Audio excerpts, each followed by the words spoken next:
राधे कृष्ण राधे कृष्ण। ओम विश्रयन्तामृतो वृद्धो द्वारो देवीर्षतः अद्यानूनं च यष्टवे। ओम विश्रयन्तामृता वृद्धो द्वारो देवीर्षतः अद्यानूनं च यष्टवे। ओम विश्रयन्तामृता वृद्धो द्वारो देवीर्षतः अद्यानूनं च यष्टवे।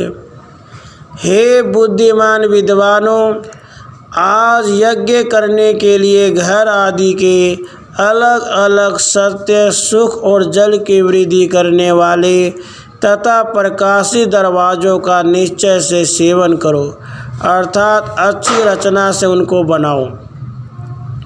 मनुष्यों को अनेक प्रकार के द्वारों के घर, यज्ञशाला और विमान आदि यानों को बनाकर उनमें स्थिति, होम और देशांतरों में जाना आना करना चाहिए। राधे कृष्ण राधे कृष्ण।